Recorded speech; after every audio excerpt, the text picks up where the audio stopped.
عدد كل حرف كتب له أبد الآبدين ودهر الداهرين.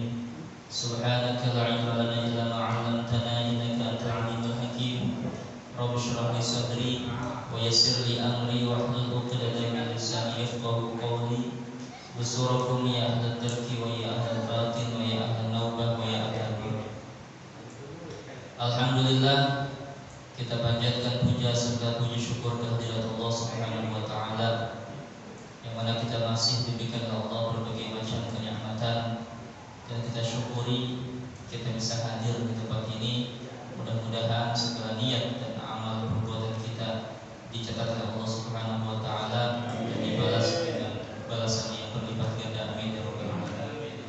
Salawat beriring salam tidak dapat kita haturkan kepada junjungan alam Nabi Muhammad sallallahu alaihi wasallam, baik kepada keluarganya, kepada sahabatnya, juga kepada para pengikutnya. Mudah-mudahan kita semua termasuk para pengikut Rasulullah yang akan mendapatkan syafaat yang tidak diulang. Amin ya rabbal alamin. Saya hormati para asatidzah, ketua DKM dan juga jajarannya serta para jamaah yang mudah-mudahan dirahmati Allah Subhanahu wa taala. Malam hari ini kita masuk ke bab yang ke-10, yaitu Al-Babul Ashir fil Ishqi, menerangkan tentang kerinduan. Di bab yang lalu kita membahas tentang mahabbah cinta, maka kita di bab 10 membahas tentang rindu. Karena rindu itu adalah hasil daripada kecintaan. Jadi orang kalau cintanya yang berlebihan, maka akan timbul yang namanya kerinduan. Kata ulama begini, al-hubbu ibaratun an mailu tabi'i ila syai'il maladhi. Al-hubbu, cinta itu, ibaratun adalah ungkapan an mailu tabi'i, dari kecondongan tabiat, ila syai'il maladhi, kepada sesuatu yang terasa lezat.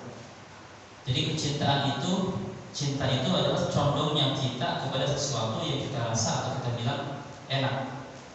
Orang misalkan kenapa senang kepada harta, karena menurut dia harta itu enak, karena harta itu bisa membuat dia membeli apapun. Nah, itu cinta. Orang cinta kepada jabatan, kenapa? Karena kecondongan dia kepada jabatan tersebut, dia rasa enak. Kalau dia punya jabatan tinggi, dia bisa melakukan apapun, dan seterusnya dan seterusnya. Nah, fa in ta'akkada dzalikal mailu wa qawiyyun sumi'a ishqan. Maka apabila semakin kuat kecondongan hal itu dan kuatnya semakin kuat, maka dinamakan kerinduan. Orang cinta, makin cinta rindu lama. Nggak mungkin ada orang rindu tidak didasari dengan rasa cinta. Jadi cinta dulu baru rindu. Jadi bukan rindu dulu baru cinta. Jadi cinta dulu baru rindu. Nah, kalau orang sudah cinta yang begitu sangat kuat, kemudian semakin kecondongannya kepada sesuatu itu makin kuat, maka dinamakan adalah rindu. Fa'ijawizu ila ayyakuna rafiqan li mahbubihi, maka melampaui kepada apa yang adanya dia itu menjadi budak li mahbubihi, kepada yang dicintainya. Kadang-kala ada orang yang cinta sebegitu kuatnya, maka lama-lama dia seperti orang yang dikuasai oleh orang yang dicintai. Orang cinta kepada harta, cinta kepada jabatan, semakin tinggi kecintaannya, maka lama-kelamaan dia menjadi budak apa yang dia cintai. Wa yunfiqu ma yamliku li ajli, dan dia akan menginfakkan atau akan membelanjakan hartanya kepada apa yang dia miliki, li ajli, karena hal tersebut. Jadi semakin dia itu punya harta banyak, ya kan, tapi karena dia punya kerinduan, maka harta dia itu akan dia belanjakan. Kenapa? Karena saking cinta atau rindu kepada hal tersebut. Ala, tidakkah, kata ulama, taro ila Zulaikha, tidakkah engkau melihat kepada Siti Zulaikha? Siti Zulaikha ini adalah yang cinta banget kepada Nabi Yusuf. Jadi ini cinta banget Nabi Yusuf. Balaqu biha min mahabbati Yusufa, sampai dengannya si Zulaikha tadi kecintaan kepada Nabi Yusuf. Anna dhahaba maluha wa jamaluha, bahwasanya hilangnya harta maupun kecantikannya. Wa kana laha minal jawahiri wal qalaidi, dan juga adanya Zulaikha itu punya batu permata dan juga kalung emas. Wa qara sab'ina jamalan, dan memenuhi itu batu permata dan kalung emas sebanyak 70 unta. Jadi si Zulaikha ini saking cinta sama Yusuf, dia punya harta, dia punya kecantikan, dia punya batu permata, dia punya kalung emas. Ini batu permata sama kalung emas ini kalau dipikul sama unta itu sebanyak 70 unta. Apa kira-kira gitu? Kita punya emas 5 gram itu udah gede banget ya. 10 gram itu udah gede banget. Ini emasnya, batu permata, emasnya itu berapa? 70 unta. Kalau misalkan berapa kilo kira-kira. Jadi dipikul oleh 70 unta. Wa qad anfaqatha kullaha fi mahabbati Yusuf. Dan sungguh Siti Zulaikha itu membelanjakan atau menghabiskan semuanya itu demi cintanya kepada Nabi Yusuf. Jadi Nabi Yusuf dicintai oleh Zulaikha sampai-sampai Zulaikha itu menghabiskan seluruh hartanya demi Nabi Yusuf. Wa kullu man qala, dan setiap ada orang yang mengatakan ra'aitu Yusufa al-yauma. Jadi dia saking cinta Nabi Yusuf, kemudian Nabi Yusufnya enggak pernah kelihatan. Kemudian dia tiba-tiba ada orang bilang begini, aku lihat Yusuf hari ini. Jadi ada orang bilang saya melihat Yusuf hari ini, maka a'tathu hilada. Maka dia Siti Zulaikha akan memberikan kalung emasnya kepada orang tersebut. Habisnya begitu. Jadi orang kalau cinta begitu ya. Tughnihi hatta lam yubqa syai'un, yang sampai kalau dikasih itu 1 kilada untuk kalung emas, orang tersebut akan kaya dan tidak akan hatta lam yubqa syai'un, sehingga kemudian karena sering mengasihi Siti Zulaikha, mengasihi orang ya demi Nabi Yusuf, nyari Nabi Yusuf, maka kemudian habislah seluruh hartanya, tidak tersisa sama sekali, habis. Makanya Nabi Yusuf itu ketemu sama Siti Zulaikha dalam keadaan miskin dan dalam keadaan ya miskin, hina gitu, tidak punya harta apa. Wa kana taqsim kullu syai'in bismi Yusuf, dan adanya Siti Zulaikha itu menamai setiap sesuatu yang dia temui dengan nama Nabi Yusuf. Melihat bintang Nabi Yusuf, melihat ya apa yang dilihat Nabi Yusuf itu ya. Itu orang kalau udah cinta yang sangat berlebihan, maka akan timbul yang namanya rindu. Makanya kata ulama, rindu itu termasuk bagian dari tangisan. Ada sebuah ungkapan dari ulama bahwa tangisan itu ada 6. Yang pertama ada bukaul khauf, yaitu tangisan rasa takut.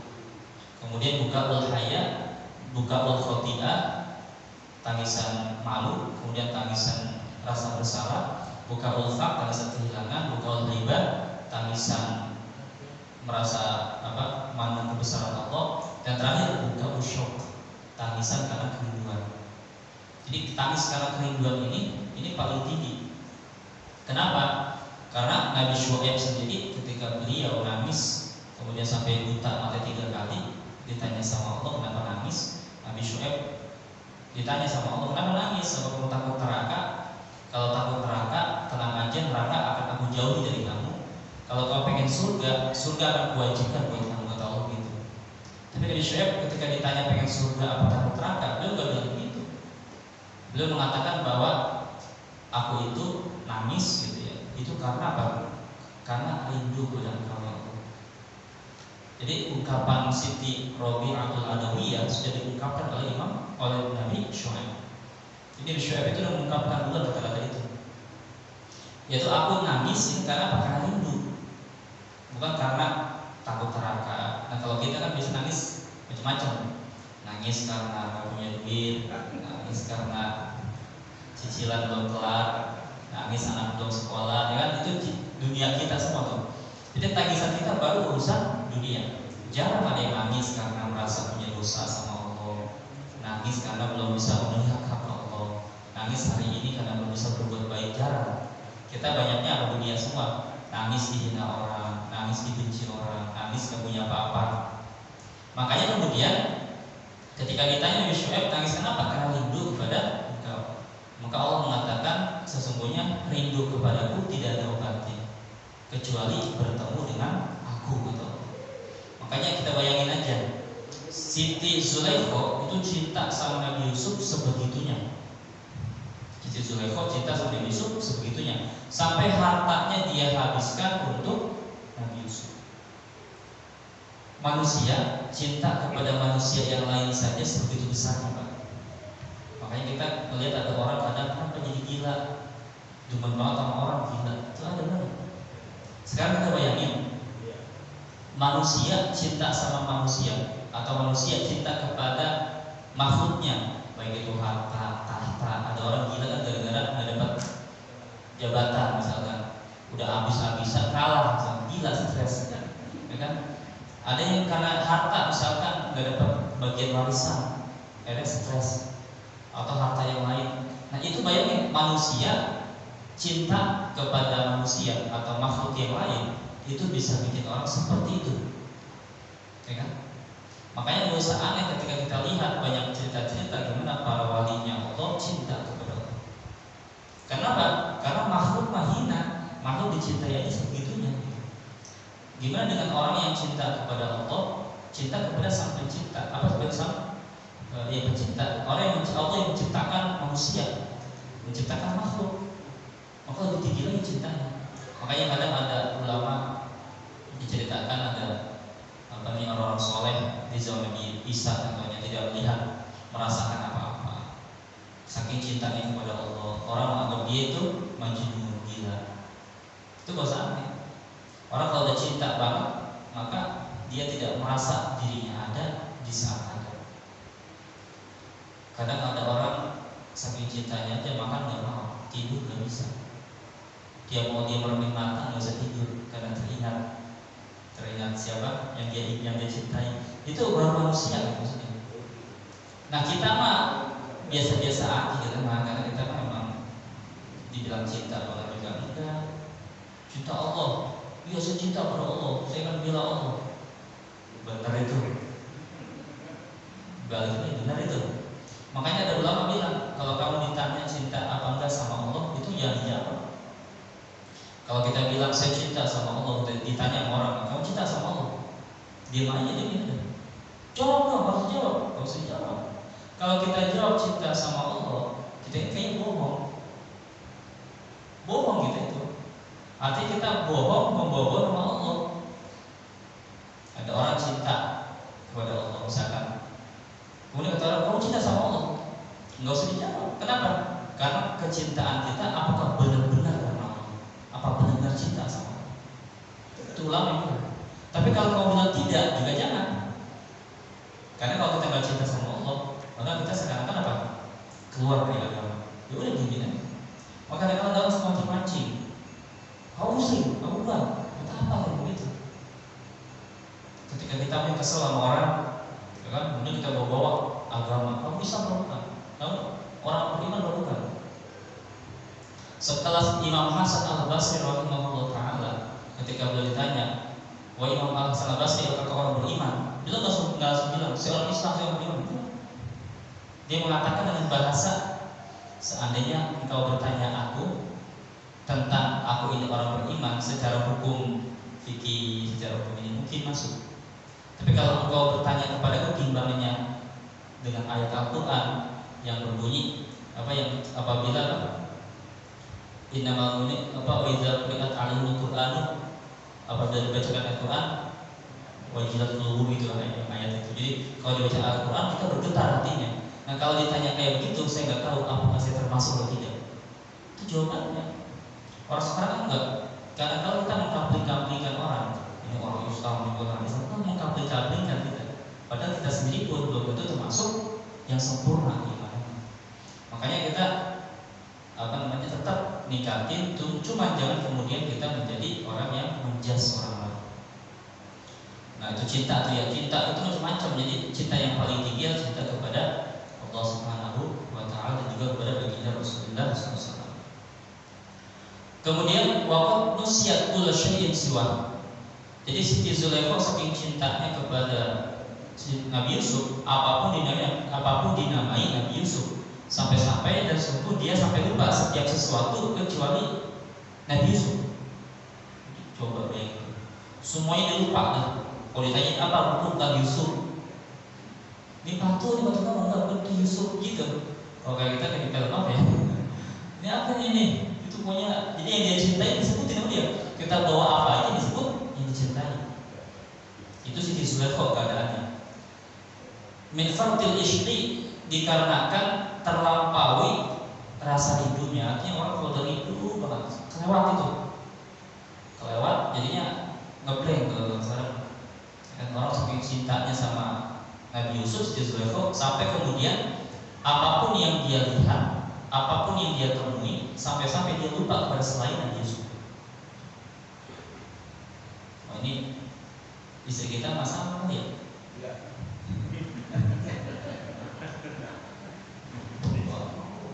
Kayaknya nggak jauh beda Pak Ustaz. Saya kalau pulang juga gitu, diingatnya Pak, mana gajiannya? Mau tanya gajinya dong, ditanya nggak sempat enggak gitu. Wa idza rufi'at rasaha, apabila mengangkat kepalanya Nabi Siti Zulaikha, artinya mengangkat kepala ila sama ke langit, ketika ke atas langit, ra'at isma Yusuf maktuban 'alal kawakib, maka dia akan melihat nama Nabi Yusuf tertulis di antara bintang-bintang. Ini kayak syair ya. Orang itu benar-benar begitu, orang kalau dicinta emang itu nggak usah dipungkiri. Orang kalau jatuh cinta banget kepada seseorang itu sampai sebegitu bisa jadi. Saya enggak Pak Ustaz, ya emang enggak ada bidinya kali. Saya enggak Pak Ustaz, enggak begitu. Jadi orang kalau cinta banget dan tidak didapatkan, kalau dapetin beda, enggak didapat itu sampai apa ngeblank gitu. Makanya kita cinta kepada sesuatu sekedarnya aja. Makanya kadang-kala ada orang sampai gila karena apa namanya ditinggal istrinya, ditinggal anaknya, itu karena cintanya berlebihan. Makanya cinta kepada apapun selain Allah kita dasari dengan cinta karena Allah. Contoh, kita cinta sama anak istri kita karena kita lihat anak istri kita itu bagian dari tanggung jawab kita. Maka kita cintai anak istri karena Allah. Begitu seterusnya. Waruya, dan diriwayatkan annaha lama amanat wa tazawwajat bihi alaihi salam. Dan ada riwayat lagi bahwasanya ketika Siti Zulaikha itu beriman dan kemudian menikah dengan Nabi Yusuf alaihissalam. Nah, ini singkat ceritanya. Akhirnya kan ketika beliau itu kemudian masuk Islam, Siti Zulaikha kemudian nikah sama Nabi Yusuf. Infardat anhu wa takhallat lil ibadah, maka suka menyendiri atau terpisah atau memisahkan diri dari Yusuf. Artinya nggak pernah mau ikut Yusuf. Jadi pas udah nikah nih, infardat anhu, kemudian dia apa? Memisahkan dirinya dari Yusuf, artinya tidak mau dekat Yusuf dan berkholwat untuk ibadah. Orang kalau cinta sama Allah udah hilang tuh berubah. Emang manusia kalau cinta nggak didasari dengan cinta sama Allah begitu biasanya. Orang cinta sama harta, saking cintanya nggak karena dasarnya karena Allah, itu cintanya kelebihan. Tapi kalau cintanya karena Allah minimal, kenapa pengen punya harta banyak, pengen ibadah, pengen pergi haji, pengen buat sedekah, begitu larinya. Tapi kalau nggak punya agama, nggak punya niat karena Allah, nyari duit aja, nggak dapat, stres. Kemudian waqta'an ila Allah Ta'ala, dan memutuskan untuk menuju kepada Allah Subhanahu wa Ta'ala. Jadi udah nikah sama Yusuf, ya kan? Itu selalu menghindar dari Yusuf. Fakana yad'uha ila firashin, maka apabila Nabi Yusuf itu mengajaknya ke tempat tidur, artinya untuk berhubungan, naharan di siang hari, fatadafa'ahu ila laili, maka dia akan menolaknya atau menangguhkannya sampai malam. Kalau Yusuf ngajakin hubungan, kata Siti Zulaikha, kata ayah malam. Kemudian fa'idha da'aha lailan sufat bihi ila nahar. Kalau misalkan diajak malam, maka dia tunda lagi siang. Kayak bisnis kita ya. Kalau diajak malam, mintanya siang. Kalau ya siang, mintanya malam. Itu begitu terus. Nabi Yusuf akhirnya apa? Ya yang penting namanya udah nikah kan. Waqala, maka berkata Siti Zulaikha, ya Yusuf, wahai Nabi Yusuf, innama kuntu uhibbuka qabla an a'rifahu. Sesungguhnya aku, wahai Nabi Yusuf, sangat cinta kepada engkau sebelum aku kenal sama Allah. Kata Siti Zulaikha. Fa'amma, maka adapun idza araftuhu fama abqat mahabbata li siwa. ya ketika aku mengenal Allah, maka tidak tersisa kecintaanku kepada engkau dan kecintaan kepada selain Allah. Jadi orang udah cinta sama itu. Makanya orang kalau kenapa cinta mati gila, biasanya Allahnya lupa. Allahnya lupa. Orang gara-gara tinggal pacar, tinggal istri, nikah, gila. Kemudian ditinggal gila. Itu karena dia punya dasar keimanan yang kuat. Maka kemudian wa uridu bihi badala, dan tidaklah aku menginginkan ganti daripada hal tersebut. Artinya Siti Zulaikha kepengen hanya cinta kepada Allah, tidak pengen cinta kepada selain Allah. Hatta qala laha, kemudian sampai Nabi Yusuf kemudian berkata kepada Siti Zulaikha. Nabi Yusuf bilang begini, innallaha jalla dzikruhu, sesungguhnya Allah Subhanahu wa taala yang Maha Agung itu menyebutkan amaroni, memerintahkan aku bidzalika dengan hal tersebut. Artinya aku ini disuruh sama Allah untuk membuat kamu itu jadi punya anak. Kenapa? Wa akhbarani annahu mukhrijun minka waladaini, dan mengkabarkan kepadaku bahwasannya akan keluar atau lahir dari engkau, mukhrijun minki, dari engkau, waladaini, dua anak, wa ja'iluhuma nabiyyaini, dan akan menjadikan dua-duanya seorang nabi. Jadi itu kenapa diajak hubungan, karena kata Allah nanti akan lahir dari Siti Zulaikha dua orang nabi. Faqalat, maka berkata Siti Zulaikha, amma idza kana Allah taala amaraka bidzalik, adapun apabila Allah Subhanahu wa taala memerintahkan engkau dengan hal tersebut, wa ja'ala li tariqan ilaihi, dan menjadikan aku sebagai jalan untuk hal tersebut, fata'atu li amrillah ta'ala, maka taat kepada perintah Allah taala. Artinya apa? Kalau emang Allah yang nyuruh baru bersama. Tuh. Berubah udah. Jadi cinta sama Yusuf awalnya karena tidak kenal Allah. Ketika sudah kenal Allah, maka kemudian cinta Nabi Yusuf hilang. Maka ketika berhubungan pun tujuannya adalah karena jalan menuju taat kepada Allah. Jadi ini kadang-kadang kita udah tua, masih tua, hanya sama istri, cinta nggak sama saya, tua, cinta sama saya, tua, muda gitu. Jadi apa itu? Karena kita ini kadang-kadang mau mempatokkan kepada cinta, bukan kepada Allahnya. Artinya seandainya istri kita taat sama kita, meskipun nggak ngungkapin rasa cinta, itu udah bagian dari cinta. Ya nggak usah nanya-nanya segala. Fa'idahlah sakarat ilaihi, maka dengan sebab ungkapan Nabi Yusuf tadi, ya kan, maka di sisinya, artinya di samping Nabi Yusuf, Siti Zulaikha itu merasa tenang. Artinya udah baru tenang dia. Karena kemarin dia merasa itu bersalah karena cinta Nabi Yusuf keterlaluan. Tapi kalau sekarang cinta Nabi Yusuf karena Allah. Wahukiyah, ada sebuah hikayat juga, anna majnuna Laila qila lahu masmuka. Ini kita sering dengar ada cerita, ada film Laila dan Majnun. Ada yang mengatakan itu mendengar kisah nyata, karena di kitab pun tercatat kisah Majnun dan Laila, itu ada cerita-ceritanya. Tapi masalah Lailanya seperti apa, itu pertanyaannya. Laila ini kalau kita kan ungkapinnya Laila itu perempuan gitu. Kalau di sini pembahasannya bukan itu sebenarnya. Jadi kata-kata Laila ini sedikit kurang terlalu mengerti apakah ini maksudnya sebutan kepada sesuatu yang dicintai itu, apakah itu makhluk ataukah safolik, karena kata-katanya berbeda gitu.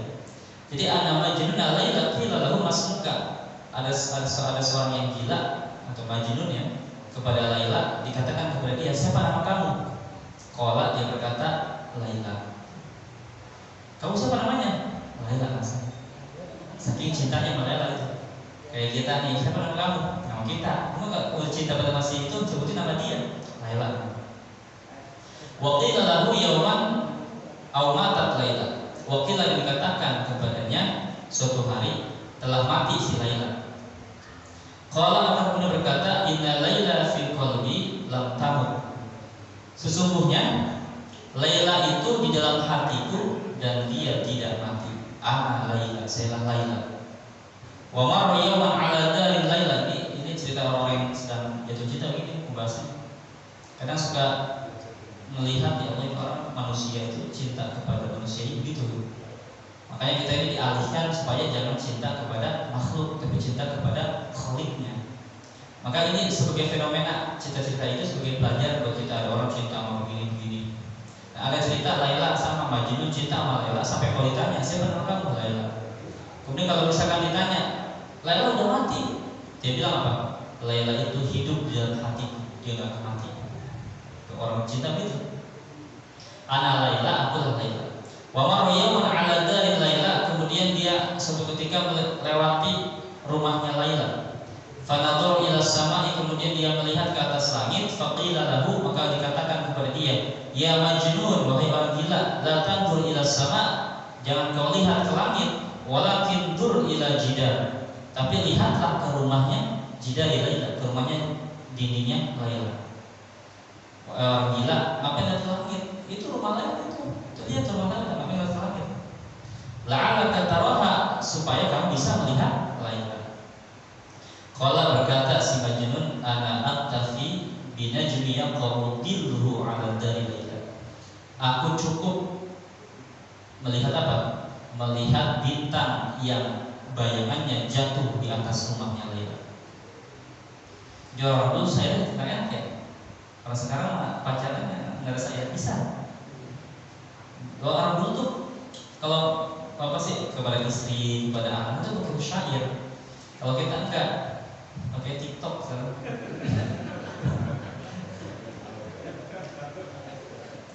Wahukiyah yang dikayatkan an Mansur al-Hallaj, dari Mansur al-Hallaj. Ini al-Hallaj itu yang kita sering dengar ya. Siapa yang sering dengar kata-kata ana al-haq? Itu Mansur al-Hallaj yang mengatakan sayalah al-haq. Ini ungkapan beliau ini menjadi kontroversi di zamannya. Jadi ketika dia ditanya man anta, ana al-haq, itu kontroversi. Karena al-haq itu maksudnya adalah Allah. Ada ulama mereka dengan bahasa yang sederhana. Sebenarnya kita itu nggak ada kata saya, kata kamu, kata mereka, atau kata dia. Itu sebenarnya milik Allah semua. Contoh misalkan saya adalah fulan atau saya. Itu kan kata saya ketika kita ada. Sekarang ketika kita sudah meninggal, apa masih pakai kata saya itu? Masih dipakai, cuman orangnya udah nggak ada. Maka saya itu saya semua saya. Itu kata saya kita pinjam daripada ismun atau nama atau apa domir anak saya. Maka kata ulama ketika ada yang mengatakan saya, itu maksudnya dia benar-benar dia nggak merasa ada itu. Beda dengan kita, kalau saya dia. Kita nyebut satu orang, ada si Udin sama si siapa gitu kan? Si Udin dan Udin. Dia kan Udin yang nggak ada. Dia ini hilang nggak? Enggak, dia tetap abadi sebenarnya. Kata saya, kata dia, kata kamu itu adalah hanya kita minjem daripada nama-nama yang disebutkan kepada Tuhan. Makanya itu ulama mereka biar lebih mudah. Makanya ketika Al-Hallaj itu mengungkapkan ana al-haq itu dia tidak ada, tidak merasa ada dan dalam keadaan fana. Kalau kita mengucapkan begitu murtad. Ulangi, kalau kita mengucap itu murtad. Kenapa? Karena kita berarti mengakui Tuhan itu masalahnya. Kalau dia hanya bilang begini, misalkan kita bilang an al-haq, tapi kita merasa ada, berarti kita masih merasa ada Allah dan kita itu murtad. Makanya kita nggak boleh bilang begitu, hati-hati. Kalau ulama Al-Hallaj itu mengatakan seperti itu dia kontroversi. Beliau dipenjara, beliau ditangkap, kan? Kemudian beliau itu ada yang diceritakan sampai kemudian dipotong-potong dan disebar. Meskipun ulama kontroversi juga mendapatnya, ada yang mengatakan bahwa beliau itu membuka hakikat di depan orang syariat yang akhirnya menjadi perdebatan. Jadi kalau ada rahasia-rahasia yang memang tidak boleh disampaikan, ya disampaikan. Ibaratnya menjadi fitnah nantinya. Nah, Al-Hallaj ini rahimahullah ta'ala annahum, kata ada sebuah hikayat bahwa Mansur Al-Hallaj rahimahullah ta'ala annahum habisuhu samaniyata asyara bahwasanya beliau itu ditahan selama 18 hari. Tahan 18 hari. Faja'ahu Syibli radhiyallahu anhu, maka kemudian datang Imam Asy-Syibli radhiyallahu anhu. Faqala, maka berkata, ya Mansur, mal mahabbah. Kata Imam Syibli, wahai Mansur, apa itu cinta? Kenapa dia nanya sama Al-Hallaj? Karena dia termasuk tokoh sufi juga. Cuman kontroversi, ada yang mengatakan bahwa kontroversinya karena kataan al-haq, tapi ada yang mengatakan bukan itu. Tapi ada unsur politik di situ. Kenapa? Karena Al-Hallaj adalah orang yang memperjuangkan minoritas di zaman itu, sehingga beliau itu lebih dekat kepada orang-orang yang tertindas. Kenapa? Karena waktu itu rajanya dianggap masih tergolong zalim, sehingga kemudian beliau itu jadi melakukan apa? Melakukan istilahnya bukan pemberontakan, artinya perlawanan dengan hal-hal yang tidak adil itu. Karena beliau menjadi corongnya, menjadi sesuatu yang dianggap berbahaya, maka dia kemudian dijadikanlah sebagai orang yang bersalah. Dan alasannya dipakai itu, wallahu a'lam, kita nggak tahu itu sejarah kontroversi. Cuman yang jelas para ulama kemudian tidak serta-merta mengatakan beliau salah, karena ada unsur politiknya. Kemudian ada hal-hal yang berkaitan dengan beliau, kemudian dia dibuat-buat atau ditambah-tambah. Maka ditanya oleh Imam Syibli, wahai Mansur, apa itu cinta? Faqala, maka berkata, la tas'alani al-yauma was'al di ghadan. Kata beliau, jangan tanya saya sekarang,